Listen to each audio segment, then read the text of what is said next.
Buenas noches a todos. Para nosotros en AMEFO es un gusto presentarles al doctor Alberto Olaya Vargas en este mes que tenemos de la lucha contra el cáncer y sobre todo contra el cáncer infantil. Tengo el gusto de conocer al doctor Olaya Vargas. Ni siquiera puedo decir desde hace cuántos años, pero pues todo un gran maestro y una eminencia en la parte de oncología pediátrica. Él forma parte del staff del Centro Médico ABC, pero también obviamente de la especialidad en oncología pediátrica por la Universidad Nacional Autónoma de México y con la subespecialidad en oncología pediátrica bueno, que es profesor, tiene muchos títulos, pero dentro de todo es profesor en el Instituto Nacional de Pediatría, jefe de servicio también del programa de trasplante de células hematopoyéticas en el Centro Médico ABC, y bueno, coautor de diversos libros, de diversos, tanto libros como publicaciones a nivel nacional e internacional. Doctor, muchísimas gracias por haber aceptado esta invitación para hablarnos de las perspectivas y actualidades en el tratamiento de la leucemia linfoblástica aguda. Gracias. Pues no, al contrario, ¿me escuchan bien? Sí, ¿verdad? Sí, doctor, sí lo escuchamos. Qué bueno. Ok, no, pues antes que nada agradecer, Sandra, no sé hace cuántos años, pero ya son muchos. Y bueno, dentro de los títulos más importantes es que tengo la fortuna de tener o ser su amigo, entonces eso Ay, es lo más importante. gracias.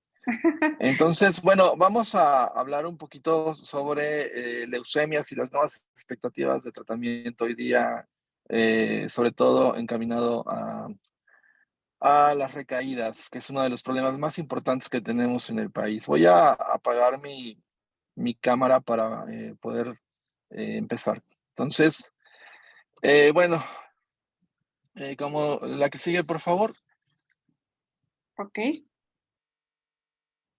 déjeme. Como ustedes saben, la leucemia aguda linfoblástica es una de las causas más importantes del cáncer en el mundo. A nivel mundial representa aproximadamente la segunda causa de mortalidad como causa de muerte, tanto en niños como en adultos, ¿no? La que sigue, por favor.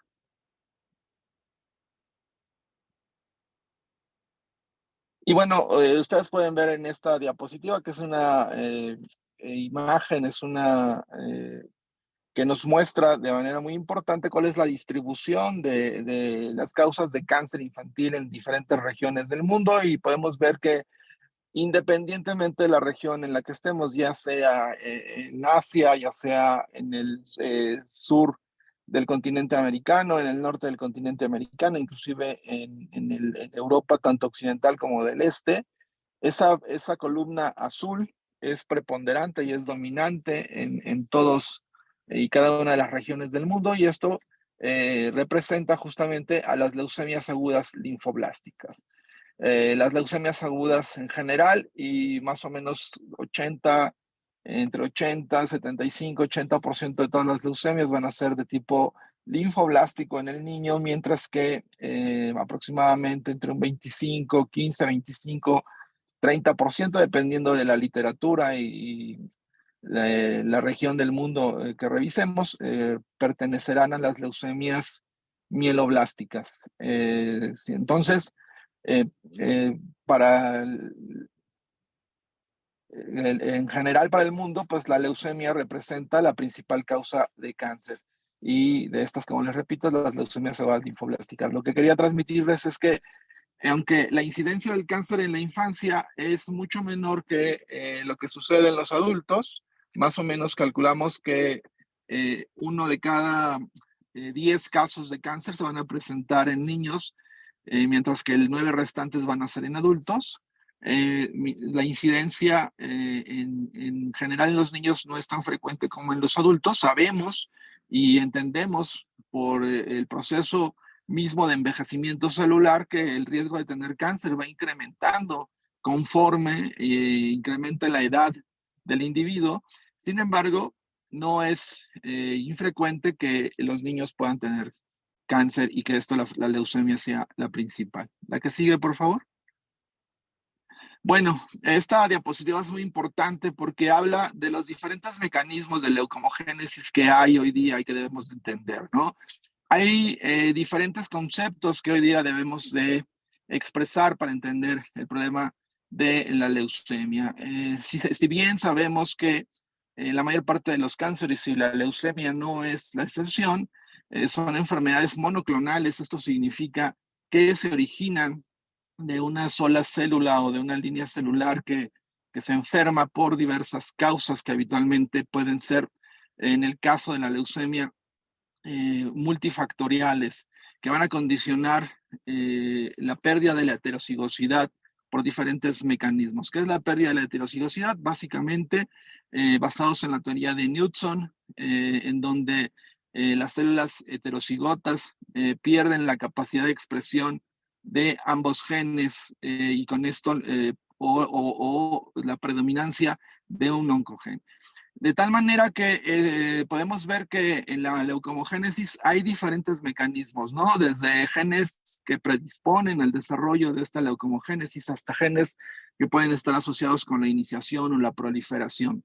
Un concepto que debemos entender es que una vez que nosotros diagnosticamos a un niño con leucemia aguda linfoblástica, no vamos a tener al niño en el estatus de esta enfermedad monoclonal en donde se originó inicialmente la enfermedad, sino que vamos a estar ante una enfermedad oligoclonal, como lo podemos ver en la parte baja central de esta diapositiva, en donde podemos ver que ya no estamos ante una línea celular única y monótona, sino estamos ante una familia de células que han tenido una diversificación tanto en la selección biológica como en una selección clonal, que va a hacer que tengamos células con diferentes características, aunque todas ellas vengan de la misma familia. Y como ustedes pueden ver, uno de los mecanismos que tienen que ver con la recaída justamente es esta selección clonal, ¿no? La mayor parte de los tratamientos durante las fases iniciales, pues van a poder tener un efecto positivo sobre las células que sean quimiosensibles, pero aquellas células que van desarrollando diferentes mecanismos de resistencia al tratamiento, diferentes mecanismos de selección clonal, pues van a poder resistir los diferentes mecanismos de acción de la quimioterapia y por lo tanto son los que se van a encargar por lo menos de las recaídas de manera temprana, en las que se presentan durante los primeros 18 meses una vez durante los primeros 6 meses una vez que suspendemos el tratamiento. Entonces, la que sigue, por favor. Como ustedes pueden ver, si bien la leucemia aguda linfoblástica en los niños es una enfermedad que según la Organización Mundial de la Salud, es una enfermedad que cuando se presenta con ciertas características clínicas y biológicas, es una enfermedad que puede ser potencialmente curable y que en algunos centros, particularmente en países de altos ingresos, pues llega a tener hasta un 95% de supervivencia cuando son leucemias que se catalogan como de bajo riesgo o muy bajo riesgo. Sin embargo, una vez que una leucemia ha recaído, va a haber diferentes factores que tienen que ver con esta recaída y justamente esto va a traducir estos mecanismos que hemos visto en la diapositiva anterior. Entonces, habitualmente cuando una leucemia recae en los primeros meses o durante el tratamiento o durante los primeros 6 meses después de haber suspendido el tratamiento, habitualmente estas leucemias son estas leucemias son leucemias de alto riesgo y dependiendo de la clasificación que nosotros utilicemos, es una clasificación de acuerdo a la sociedad europea o de acuerdo a la sociedad americana, podemos clasificar a las leucemias en su recaída en alto riesgo, muy alto riesgo o riesgo bajo, ¿no? Y ustedes pueden ver que dependiendo de estas características biológicas y el tiempo en el cual la leucemia ha recaído, pues va a tener diferentes capacidades de curarse en una segunda línea, pero ya no vamos a tener esta capacidad o este potencial de curarnos como en las primeras líneas de tratamiento cuando hemos estado ante el primo diagnóstico, ¿no? En donde habíamos hablado hasta de un 80, 90, 95% de curaciones, ya una vez que una leucemia recae, cuando es una leucemia de bajo riesgo, pues la supervivencia a 5 años no va a estar más allá del 35 al 40%, pero cuando ya son leucemias de riesgo intermedio o de muy alto riesgo, la supervivencia va a ser de menos del 20%. Entonces aquí, cuando estamos ante estos pacientes que tienen recaídas de alto riesgo, de muy alto riesgo, pues estamos ante un reto terapéutico muy importante, ya que en nuestro país más o menos calculamos que una vez que un paciente recae con segundas líneas de tratamiento, habitualmente no curamos a más del 15% de los pacientes que recaen por primera vez a una leucemia. Si tomamos en cuenta que en nuestro país aproximadamente estamos muy por debajo de la supervivencia que reportan los países de altos ingresos, vamos a considerar que la posibilidad o la supervivencia de una leucemia en México más o menos está entre el 75% en instituciones que más o menos tienen adecuada experiencia y recursos suficientes, hasta 50-52% en diferentes regiones del país en donde estos recursos son muy limitados. La que sigue, por favor. Bueno, en este sentido, hemos desarrollado o a través de la historia se han desarrollado diferentes estrategias para poder tratar del cáncer. Y una de las estrategias es la aplicación de las terapias inmunológicas relacionadas con el manejo del cáncer. Y bueno, sabemos que desde 1853 aproximadamente, Virchow, que fue el mismo investigador y el mismo científico que determinó el concepto de leucemia, no significa otra cosa más que sangre blanca, y que en ese momento él suponía o pensaba que era secundaria a un proceso infeccioso.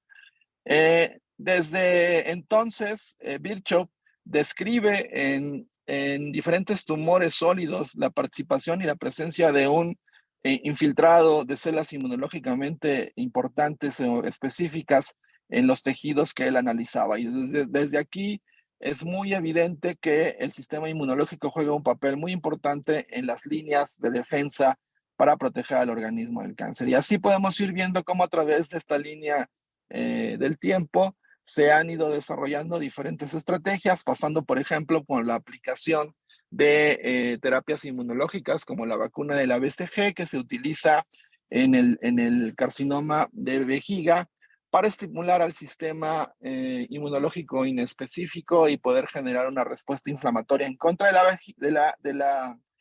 la vacuna, pero que de manera secundaria tenga un efecto sobre el tumor. Entonces, cuando infiltramos al tumor con el bacilo de Gout, esto va a condicionar que el sistema inmunológico no solamente responda en contra del bacilo mismo que estamos inoculando, sino de manera secundaria infiltre y ataque a la tumoración, y de esta manera podemos meter en remisión.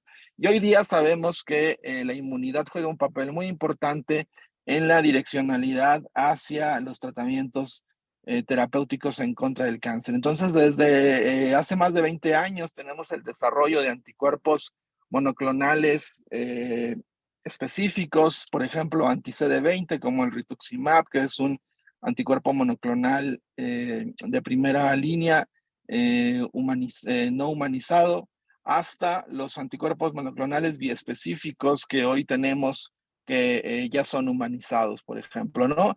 Hasta poder dirigir la terapia celular en contra de diferentes blancos terapéuticos y poder atacar o direccionar la respuesta mediada, ya sea tanto por linfocitos T como por linfocitos NK, en contra de diferentes líneas celulares. La que sigue, por favor.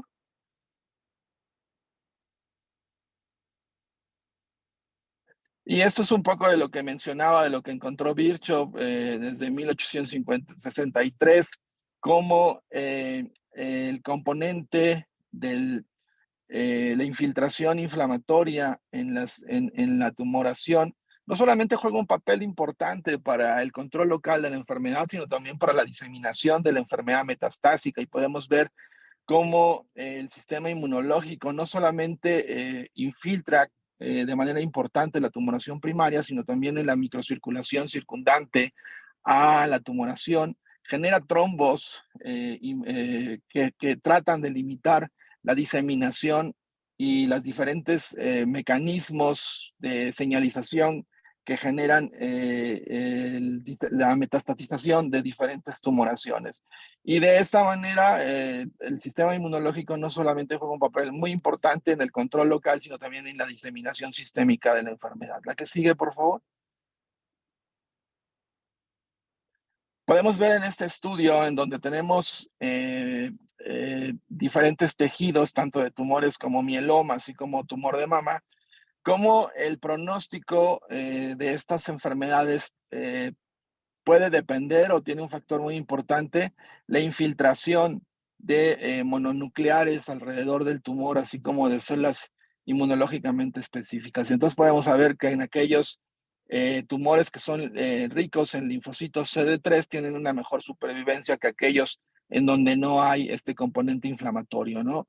Una de las imágenes o de los ejemplos más claros que tenemos en oncología pediátrica de la participación del sistema inmunológico en el control tanto local como sistémico de la enfermedad, pues es, por ejemplo, el neuroblastoma, ¿no? Sabemos que niños con neuroblastoma que han muerto por otras causas y que son autopsiados, se encuentran vestigios de neuroblastoma que están perfectamente limitados gracias a un potente y fuerte y eficiente infiltrado inflamatorio que no permite que la enfermedad se manifieste clínicamente, ¿no? Entonces, de esta manera tenemos evidencia que tumores como el neuroblastoma en pediatría pueden involucionar.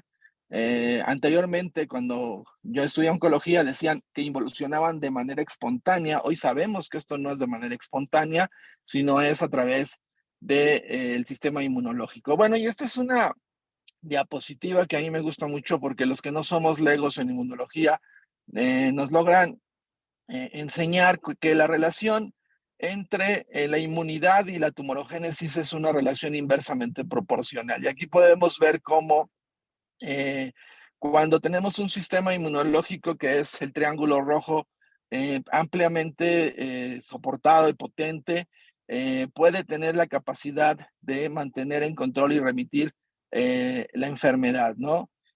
Posteriormente, el sistema inmunológico y la oncogénesis pueden mantener un estado de equilibrio, pero cuando se revierte esta situación y el tumor o la enfermedad se desarrolla de manera más importante que el sistema inmunológico, se pierde este equilibrio y entonces ahí viene el desarrollo de la enfermedad y la manifestación clínica. Esta diapositiva, si la invertimos, es exactamente lo mismo cuando usamos al sistema inmunológico como tratamiento, ¿no?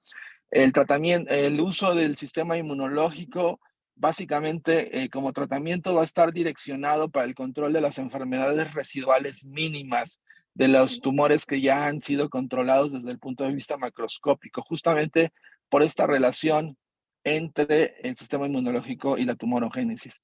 De tal manera que a menor enfermedad, mayor eficacia del sistema inmunológico, ¿no? De esta manera muy sencilla y muy gráfica podemos entender esta relación y entender, por lo tanto, que las terapéuticas inmunológicas están o son más eficientes y más eficaces cuando tenemos enfermedades residuales o enfermedades macroscópicas controladas. La que sigue, por favor. Y bueno, esta diapositiva también me gusta mucho porque nos ayuda a entender que el tumor puede tener diferentes características celulares que pueden servir como blancos terapéuticos desde el punto de vista inmunológico. Y aquí podemos tener desde la expresión de antígenos aberrantes que son exclusivos o propios de la célula tumoral y dentro de estas células, dentro de estos antígenos aberrantes, pues podemos tener sobre todo, por ejemplo, la expresión de diferentes alteraciones moleculares, mutaciones, translocaciones que van a tener como consecuencia la producción de proteínas quiméricas, como por ejemplo, no sé, la translocación 922 que va a generar un gen quimérico y este oncogen quimérico a su vez va a traducir una proteína quimérica que habitualmente no expresa el resto de la economía y por lo tanto esta puede convertirse en un blanco terapéutico. También podemos tener antígenos que son, desde el punto de vista filogénico, características de una línea celular, pero que pueden estar sobreexpresados en esa línea celular por que también la célula tumoral lo esté expresando. Y por ejemplo, este es el ejemplo más claro de esto, es el CD19 en la leucemia aguda linfoblástica, ¿no?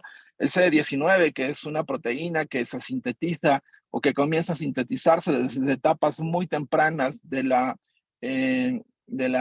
filogenia del inmunofenotipo B de la serie linfoide. Esta proteína va a tener básicamente, es una proteína que participa en la proliferación y en el control de la proliferación de la línea celular linfoide. Y evidentemente cuando se expresa en la línea celular de manera habitual y de manera normal. Pero cuando tenemos una leucemia que expresa CD19, este antígeno puede estar sobreexpresado y de esta manera puede convertirse en un blanco terapéutico, ¿no? Entonces, estos son varios ejemplos de cómo podemos ir detectando diferentes blancos terapéuticos. Y como lo hemos mencionado, inicialmente estos antígenos tumorales inicialmente nos ayudaron a hacer el diagnóstico y la clasificación de la enfermedad. Posteriormente nos han ayudado a generar los constructos pronósticos de la enfermedad y finalmente hoy día nos ayudan a hacer blancos terapéuticos para la erradicación y el control de la enfermedad. La que sigue, por favor.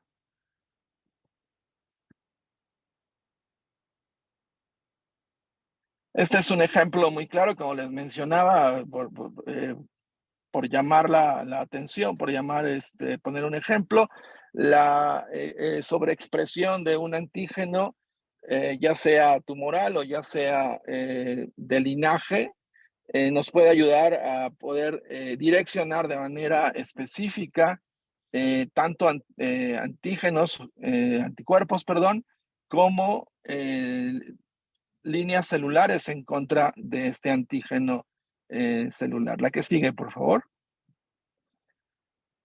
Y ya, bueno, hablando un poco más de la leucemia aguda linfoblástica, pues esto se traduce en que la leucemia de inmunofenotipo PreB, que es la que es más frecuente en los niños, habitualmente tiene una capacidad de expresar ciertos antígenos en la superficie que se ha transformado en blancos terapéuticos, tanto de líneas celulares como lo que vemos en la parte superior, toda la parte de las células verdes que están arriba, pues tanto el CD19 como los ligandos KIR para los linfocitos NK direccionados, como para las células CARS-T modificadas, pueden ser blancos terapéuticos, pero también podemos desarrollar diferentes anticuerpos monoclonales, tanto desnudos como, por ejemplo, el anticuerpo CD20, como ya les mencioné, anticuerpos biespecíficos como el blinatumomab,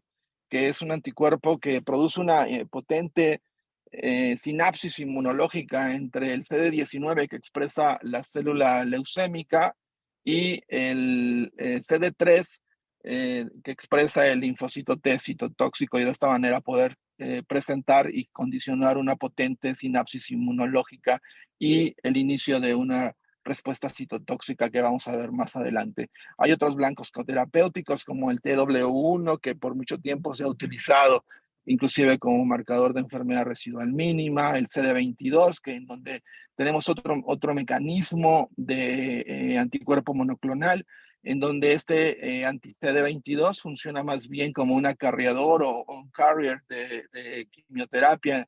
Entonces el anticuerpo ayuda a introducir una molécula de una anticalcineurina que va a producir secundariamente una vez que entra al organismo la inducción de apoptosis y muerte programada inducida por el mecanismo de acción de la calcineurina. Entonces, El CD22 solamente funciona como un acarreador que va a llevar esta molécula al interior de la célula que expresa el CD22 para poder inducir apoptosis, ¿no? Entonces, esta diapositiva nos refleja de una manera muy general todos estos diferentes estrategias y diferentes mecanismos que hoy utilizamos. La que sigue, por favor. Y bueno, como ya les mencioné, todas estas son diferentes estrategias que tenemos desde la presentación específica de antígenos tumorales de superficie o de citoplasma, hasta la presentación a través del complejo mayor de histocompatibilidad o del TCR, donde podemos inducir potentes respuestas citotóxicas mediadas por linfocitos T. La que sigue, por favor. Bueno, este es un ejemplo de lo que hoy hacemos un poco en México y a nivel mundial. Este es el blinatumomab, que es un anticuerpo monoclonal biespecífico, a través de un LinkedIn. Une dos fracciones FCs, una en contra de del CD19 y otra en contra del CD3, de tal manera que, como les mencioné anteriormente, esto funciona como una potente sinapsis inmunológica que produce un enlace y una presentación. Antes usaba mucho el ejemplo de una celestina, pero desafortunadamente hoy muy poca gente sabe qué es la celestina, o muy poca gente ya entiende qué es la celestina, porque muy poca gente ha leído el libro de la celestina, pero es como una celestina que hace una presentación de una sinapsis inmunológica. Y la que sigue, por favor. De esta manera, cuando el linfocito CD3, el linfocito CD19 es presentado ante el CD3, pues se echan a andar los mecanismos de liberación tanto de perforinas como de granzimas. Las perforinas, como su nombre lo dice, van a generar perforaciones en la membrana del linfocito CD19 o del blasto CD19, y posteriormente las granzimas y las lisocimas van a producir una potente respuesta proteolítica que van a condicionar la programación de la muerte celular de estas células, y de esta manera poder optimizar la respuesta inmunológica o direccionar la respuesta inmunológica citotóxica a través de la suma de la especificidad de la respuesta mediada por la presentación antígeno-anticuerpo con la citotoxicidad y la potencia de la respuesta citotóxica mediada por linfocitos T. La que sigue, por favor. Uno de los retos más actuales que tenemos o que se están generando, por lo menos en los 10 últimos años, es la modificación genética justamente de estas células para poder direccionarlas en contra de los blancos terapéuticos a los cuales nosotros nos queremos dirigir. La que sigue, por favor. Y de esta manera podemos entender que la célula es como una fábrica en donde nosotros, una vez que es como un software, ¿verdad? Que si nosotros sometemos o ponemos una información dentro de esta máquina, dentro de esta fábrica, esta va a ser capaz de producir, generar un producto innovador que puede optimizar o direccionar las funciones de la célula que nosotros queramos y nosotros estemos eligiendo, ya sea modificando para optimizar su función, o sea, ya modificando para direccionar su función hacia un blanco específico. Y de esta manera, a través de todo esto, podemos potencializar el efecto de la respuesta inmune en contra del cáncer. La que sigue, por favor. Bueno, todos conocemos tanto al doctor Jung como al doctor Sebastián, y esta publicación hecha en Science ya hace más de 10 años, en donde ellos hablaban de esta capacidad de poder introducir una serie de cassettes de secuencias génicas a través de un vector que habitualmente hoy día se utilizan lentivirus para poder modificar la estructura génica de los linfocitos T citotóxicos, y con esto poder expresar eh, una estructura a nivel de la superficie de la membrana que pudiese darle la capacidad de tener la especificidad del sistema inmunológico mediado por linfocitos B a través de la presentación antígeno-anticuerpo con la citotoxicidad del linfocito T. Entonces, por eso se denominó a este tipo de linfocitos como linfocitos quiméricos, porque se fusiona en una sola célula ambas potencias o ambas capacidades de dos mundos que, por lo menos a nivel académico, siempre aprendemos que son como dos mundos separados, ¿no? La potencia o la especificidad del sistema inmunológico mediado por la presentación antígeno-anticuerpo, junto con la capacidad citotóxica de los linfocitos T. La que sigue, por favor. Y bueno, de esta manera desarrollaron la estructura de este CAR, que no es otra cosa, esta es la anatomía general de un CAR, que tiene a nivel superior la fracción FC de la presentación de la inmunoglobulina o del anticuerpo ante la fracción FC, ¿no? del antígeno. Luego tiene un LinkedIn transmembrana que le ayuda a, a esta inmunoglobulina a estar fuertemente sostenida o fuertemente expuesta a través de la membrana celular, y posteriormente tiene una serie de cassettes que van a tener diferentes moléculas de señalización y de expansión de esta respuesta, ¿no? Lo cual va a permitir que esta respuesta no solamente sea unidireccional entre una y otra célula, sino que una vez que se da la estimulación y la presentación a través de la fracción FC y del antígeno, esta pueda coestimular a otras a través de estas moléculas como el CD28, el CD3Z y hoy día otras modificaciones que vamos a ver más adelante puedan coestimular a través de segundos mensajeros la expansión de esta fuerte respuesta citotóxica en contra de esta línea celular. Y no solamente eso, sino que además se pueda generar linfocitos de memoria con estas mismas características de tal manera que se pueda sostener esta respuesta a través del tiempo, ¿no? La que siguen, por favor. Y bueno, como ya les mencioné, este tipo de terapia tiene diferentes características. A través de estas moléculas de expansión tienen una capacidad muy importante de generar una expansión in vivo, en tiempo real, de esta respuesta citotóxica en contra del antígeno que nosotros hayamos, o de los antígenos y las células que nosotros hayamos seleccionado. Pero como ya también les mencioné, estos mismos cassettes que tienen como etapa complementaria pueden generar una persistencia a largo tiempo y una persistencia de esta respuesta a través de el desarrollo de memoria inmunológica, lo cual va a permitir un control a largo plazo de la enfermedad. La que sigue, por favor. Y bueno, esto ya se los expliqué en la primera diapositiva, más o menos esta es la anatomía de un CAR-T. Como ya les mencioné, la primera es la fase FC. Habitualmente, ¿qué ventajas tiene esto? Si nosotros recordamos nuestras clases básicas de inmuno, pues habitualmente para que el linfocito T citotóxico tenga un mecanismo de acción, tiene que ser a través de las células presentadoras de antígeno, y para esto tiene que haber una endocitosis de un plásmido que posteriormente sea digerido, procesado y presentado al linfocito T.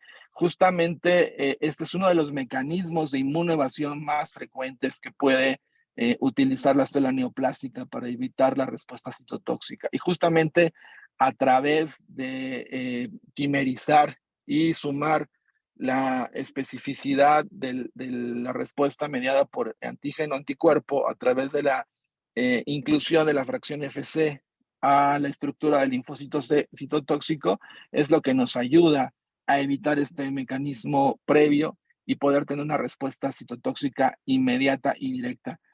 Analizándolo, es muy parecido a través de otra estrategia, pero muy parecido a lo que hace el blinatumomab, el anticuerpo biespecífico, salvo que este tiene la capacidad también de no solamente generar una relación 1 a 1, sino también una relación de proliferación e expansión y diseminación de la respuesta, así como la capacidad de generar memoria y sostener esta respuesta a través del tiempo. La que sigue, por favor. Entonces, bueno, ha habido ya muchos avances y muchos reportes en donde a través de estas terapias podemos dirigir la respuesta inmunológica y prevenir las recaídas, sobre todo en leucemias que no han respondido a tratamientos de primera línea, como los mencioné al inicio de esta charla, ¿no? Estos pacientes que de entrada pueden recaer. Entonces, les mencioné, estos pacientes habitualmente se curan en menos del 20-25%, en México menos del 15%, pues este tipo de terapias pueden llegar a superar esta respuesta de manera muy importante. La que sigue, por favor. Y bueno, hoy día esta tecnología nos ayuda a poder hacer modificaciones de tal manera que podemos, de la estructura de la anatomía original del CAR en contra del CD19, hoy día podemos direccionar CARs también en contra de otros blancos terapéuticos. No todo es miel sobre ovejas, así como la célula ha desarrollado mecanismos de quimioresistencia y selección clonal para poder desarrollar mecanismos de resistencia en contra de los diferentes mecanismos de quimioterapia.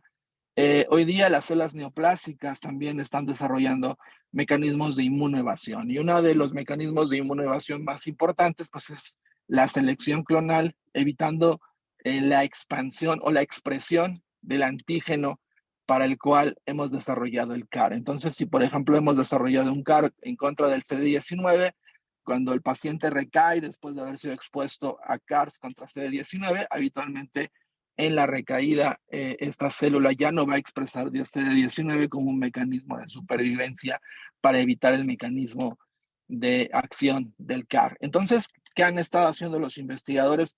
Pues han desarrollado diferentes estrategias, y una de ellas es desarrollar CARs biespecíficos que tengan dos blancos terapéuticos, CD19 o CD22, desarrollar CARs en tándems, o desarrollar CARs con moléculas de carrier o de expansión, como ya habíamos mencionado, así como el otro anticuerpo que pueden también llevar otro tipo de moléculas hacia el interior de la célula que tengan otro efecto citotóxico.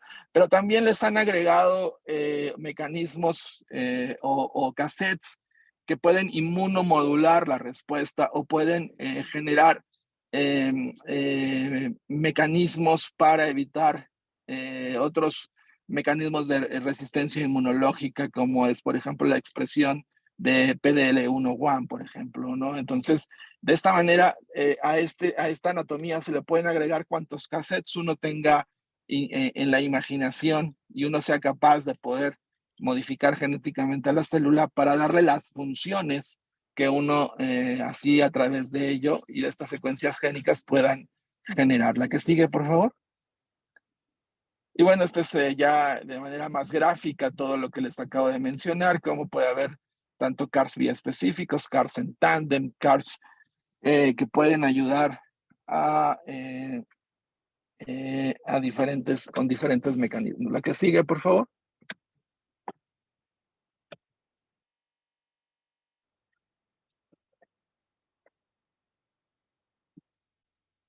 Bueno, la que sigue es, vamos a hablar un poco sobre el uso clínico de los CARs. Y bueno, una de las principales limitantes de estas terapias, como ustedes pueden ver, son la accesibilidad a ellos, ¿no? Hasta el día de hoy, prácticamente, estas terapias están limitadas pues a los países con altos ingresos. Norte de América, el occidente de Europa, China, la India, Austria, y recientemente protocolos clínicos han iniciado en países como Brasil, y en México estamos en la capacidad de empezar a iniciar protocolos con estas terapias. La que sigue, por favor.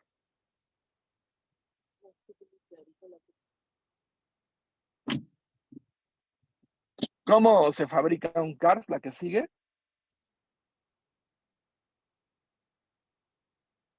La que sigue, vamos a ir un poco más rápido porque creo que se nos ha ido el tiempo rápidamente. Bueno, cuando nosotros vamos a fabricar un CARS, tiene que tener diferentes características y voy a tratar de sintetizar esta diapositiva, ¿no? Por un lado, tenemos que encontrar antígenos que sean altamente específicos, que sean antígenos de linaje que puedan ser utilizados en amplias franjas de línea celular o de las líneas celulares que expresan una tumoración. Como vimos al inicio de esta presentación, una neoplasia no es una enfermedad estática que se manifieste de manera monoclonal estática, sino que las oligoclonas se van modificando a través de las diferentes generaciones. Entonces tenemos que localizar un antígeno que se exprese en estas oligoclonas de manera homogénea o por lo menos lo más homogénea posible para que el CAR sea lo más eficiente en la mayor parte de la expresión antigénica de este tumor. Pero por otro lado también tenemos que eficientizar y desarrollar mecanismos que eviten esta capacidad de inmunoevasión que ya hemos platicado. Pero también tenemos que optimizar los mecanismos de manufactura y producción. Y hoy día más o menos esta es una terapia que es paciente específico y que tarda más o menos entre 2 a 4 semanas en la manufactura y esto puede ser un tiempo muy importante para un paciente que ya está en recaída o que está en múltiples recaídas. Entonces, se trabaja arduamente en desarrollar diferentes estrategias para que los tiempos de producción desde el punto de vista de bioseguridad sean adecuados, sean bioseguros, pero además sean los más cortos posibles para poder ser eficientes. La que sigue, por favor.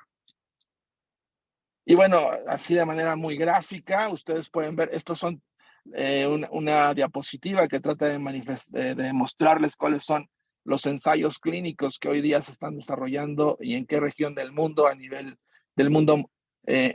global. Y ustedes en el color rojo pueden ver todos los ensayos clínicos que se desarrollan hoy con células halogénicas y en los verdes con células autólogas. Entonces, el mensaje de esta diapositiva es que en México pues también tenemos que entrar rápidamente ya a esta era terapéutica porque esto es una tendencia a nivel mundial y no podemos estar fuera de este progreso. La que sigue. Esto es algo de los que les mencionaba, ¿no?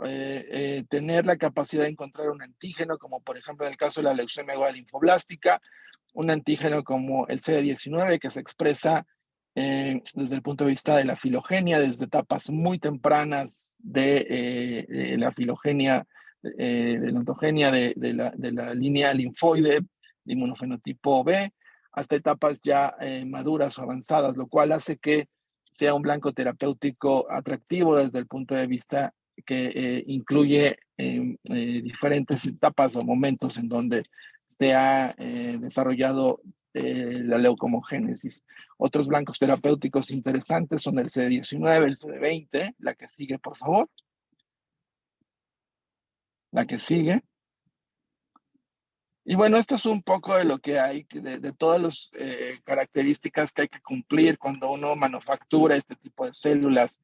Y bueno, nadie mejor que ustedes que se dedican a la farmacia entienden que si para la manufactura de un producto químico se tienen que cumplir con altos estándares de calidad, evidentemente para la producción de un producto, de un bioproducto, pues todavía estos tienen que ser tan o más exhaustivos de los que ustedes están acostumbrados a cumplir. La que sigue, por favor.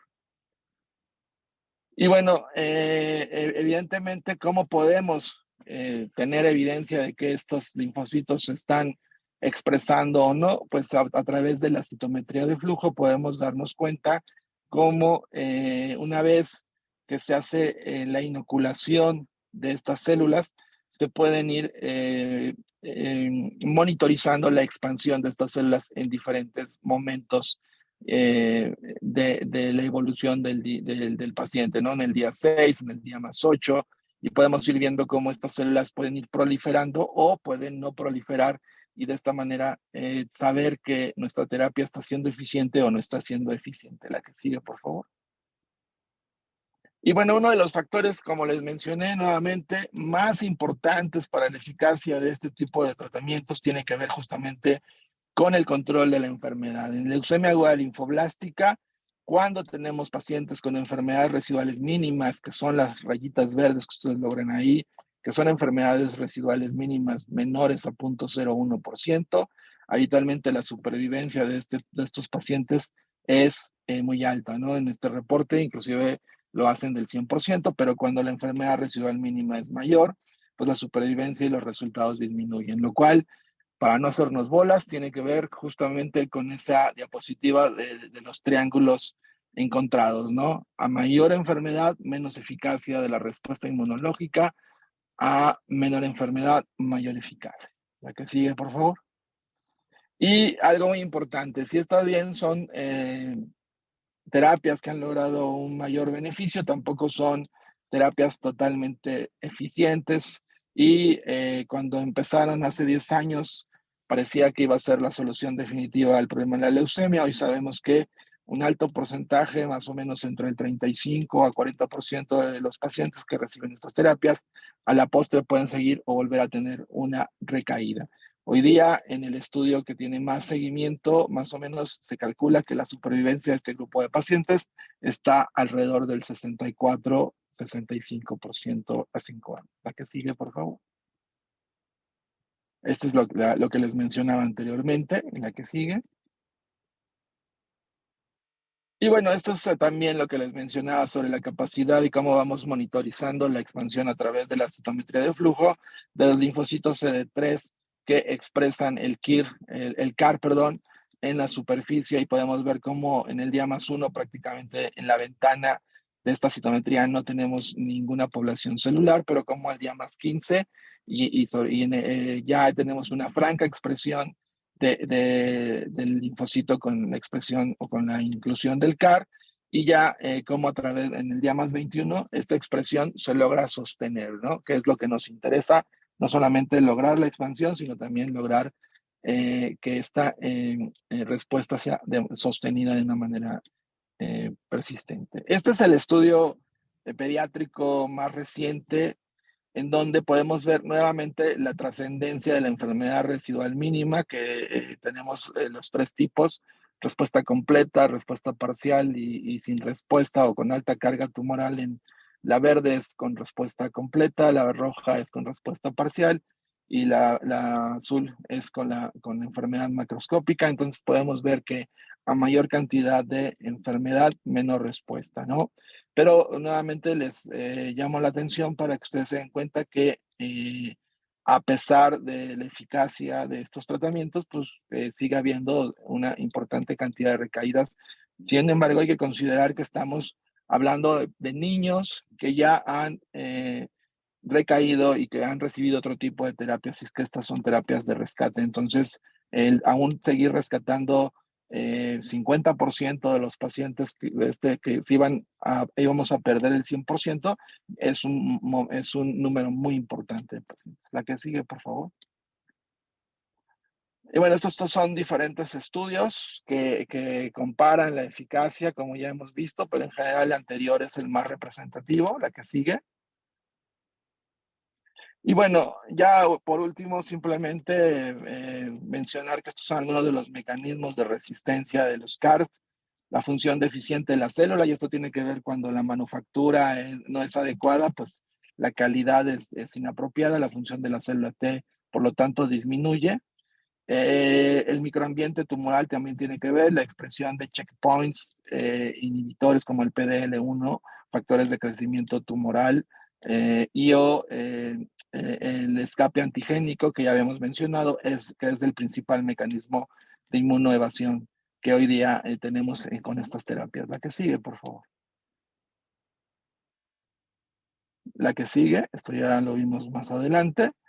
Y bueno, ya nada más para terminar, también es mencionar que, bueno, ninguna terapia es inocua, sino estas terapias hoy día están asociadas, por lo tanto, y como mecanismo lógico, una vez que se estimula el linfocito T, hay toda una respuesta de citocinas mediadas por estas moléculas de coestimulación o estos cassettes de coestimulación que van a producir la liberación de diferentes interleucinas, entre ellas interleucina 6, interleucina 10, y esto va a producir una tormenta de citocinas muy importante que va a producir en los primeros días un síndrome de fuga capilar y que puede condicionar también neurotoxicidad muy importante, que puede ir desde la presencia de alteraciones como asterixis hasta la presencia de crisis convulsivas o el desarrollo de la muerte como efecto secundario. La que sigue. Y bueno, ya solamente 2 minutos para comentarles un poco de lo que estamos desarrollando en el Instituto Nacional de Pediatría en combinación con Triovans y en combinación con patrocinios tanto de la Fundación Ría Ronte como del CONACYT, la que sigue. Estamos desarrollando básicamente 2 estrategias de tratamiento. Una es generar un anticuerpo, un vector producido en México en contra del CD19. Y para esto, bueno, hemos desarrollado ya un diseño de manufactura del lentivirus. Hoy día ya hemos manufacturado este lentivirus en una línea celular inmortal que son los CureCard y estamos por iniciar la expresión de este tipo de, de esta secuencia ya en linfocitos T humanos para posteriormente pasar a estos ensayos preclínicos. Y por el otro lado, estamos por iniciar un ensayo clínico ya con un vector probado por el grupo académico del Clinic en Barcelona, con el que estamos cerrando un convenio de colaboración para poder utilizar su vector también en contra del CD19 y empezar con el inicio de un ensayo clínico para el tratamiento de niños en recaída en nuestro país. La que sigue, por favor. Y bueno, esto es la colaboración de todas estas instituciones. Estamos colaborando con la Universidad Nacional Autónoma de Morelos, evidentemente con la UNAM a través del Instituto Nacional de Pediatría, con el laboratorio Triovans, que nos ayudó a hacer el diseño de, el vector. La que sigue. Y bueno, este es en general cómo se hace este tipo de terapias, ¿no? Obtenemos los linfocitos T a través de una leucoféresis, introducimos el plásmido a través de se hace un cultivo y este cultivo se hace a través de una reprogramación celular a través del vector. Posteriormente se exponen a un ambiente adecuado para hacer una expansión celular a través de un radio de la exposición a un, se me fue ahora el nombre, a un, de estos que generan radiación, perdón, se me fue el nombre. Y bueno, dentro de todo esto, pues ustedes mejor que nadie saben que tenemos que tener amplios mecanismos de control de calidad. La que sigue, por favor. Esta es la anatomía que hemos desarrollado del CAR, que es un CAR de segunda generación, que a diferencia de los CARs iniciales que eran modelos murinos, nosotros hemos desarrollado modificaciones para humanizar este CAR, la que sigue. Y bueno, la idea de hacer estas modificaciones tanto en el TCR como perdón, en la humanización tiene como objetivo tratar de evitar estos mecanismos que ya habíamos mencionado de inmunoevasión. La que sigue, por favor. La que sigue, esto ya lo mencionamos, esto es un poco de las partes técnicas que hemos desarrollado, cómo se hicieron las modificaciones y cómo se hacen las inclusiones de las secuencias génicas en los diferentes cassettes. La que sigue. Bueno, esto simplemente es para documentar la secuencia génica que se generó para poder diseñar este CAR, la que sigue.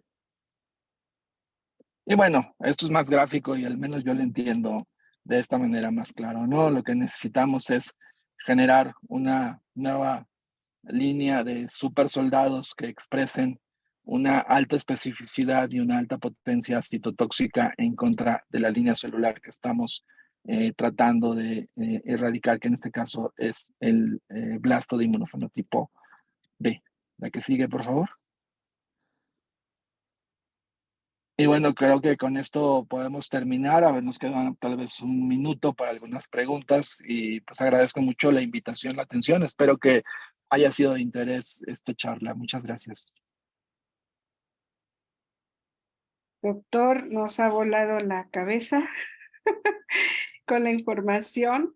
Yo creo que a lo mejor no va a haber tantas preguntas porque vamos a estar como el meme de profesores que la mitad la entendí, la mitad no. Muchos tendremos que ir a estudiar inmuno. Acuérdense que genética, inmuno son muy importantes para poder entender todo esto. Pero sí había por ahí, creo que Lili, tú pusiste una pregunta sobre qué requisitos o qué podríamos hacer para poner estas terapias en un centro de infusión. Era los laboratorios fabricantes farmacéuticos solicitan muchos requisitos para que en un establecimiento como un centro de fusión se pueda llevar un ensayo clínico como de este tipo.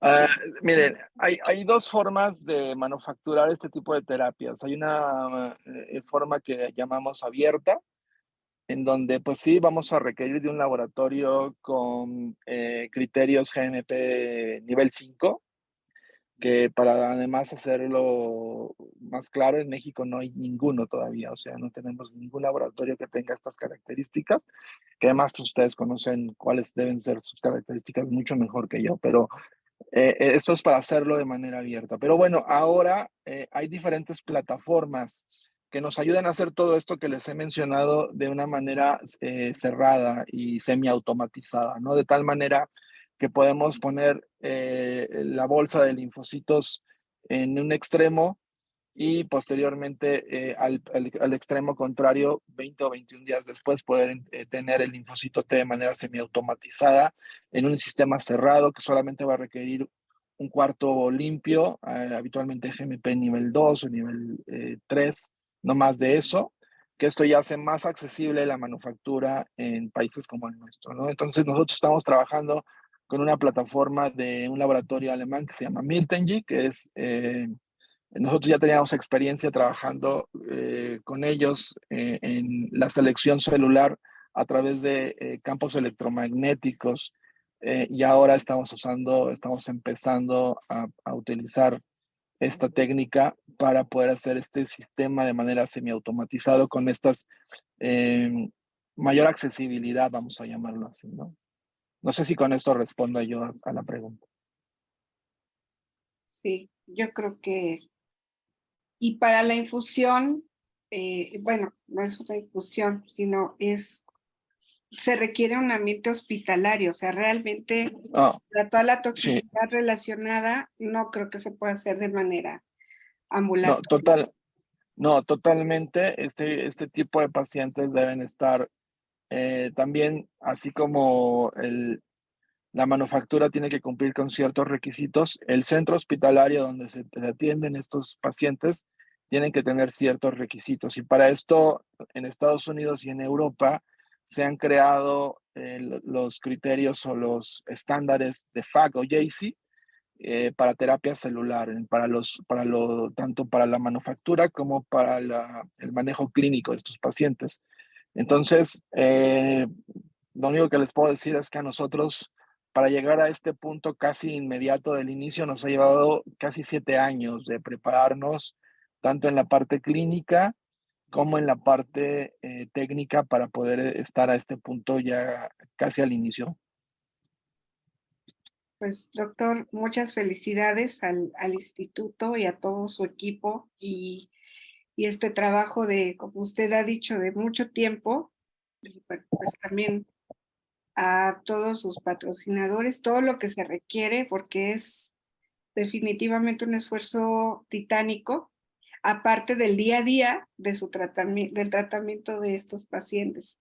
Ojalá llegue a buen puerto y que tengamos muchos pacientes beneficiados, porque finalmente lo que queremos es rescatarlos de esas recaídas y poderlos llevar a trasplante, o ya no necesitarían trasplante la mayoría.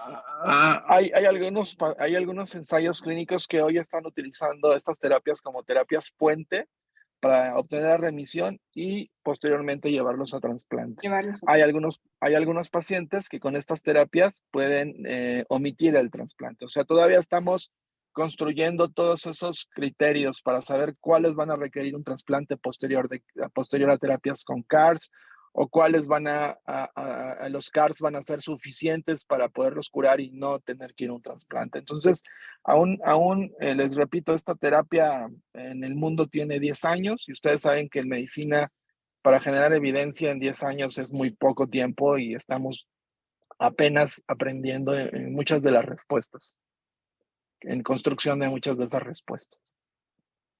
Muy bien, doctor. Pues consérvese muy bien, doctor. Descanse. No, gracias. Para que pueda Gracias. haber cristalizado todo esto. Yo sé de todo su esfuerzo y todos los que lo conocemos. Y aquí le agradecen, están sorprendidos de esta tecnología, mis colegas, y muchas gracias por brindarnos su conocimiento. Gracias a su hijo que pacientemente está por ahí. Sí, aquí están Híjole, sus atrás. hijos Aquí merecen un están los aplauso dos. porque siempre lo han apoyado. Y Sí. pues muchas gracias por todo. Es usted todo un orgullo Scout también, como hemos platicado. Ah, Sus- sí, siempre listo. Su grupo Scout debe estar súper, súper, Sí. ah, pues no sé, orgulloso. Y bueno, como mexicanos también orgullosos de usted. Muchas Muchas gracias gracias. y pues que ya llegue pronto a su casa. Gracias por esta hermosa ponencia. Gracias, buenas noches y disculpen la improvisación, pero aquí estamos. Muchas gracias. Y hace 2 semanas andaba en Europa, así que dijimos, Hace bueno, apenas 2 vamos a semanas. desvelar.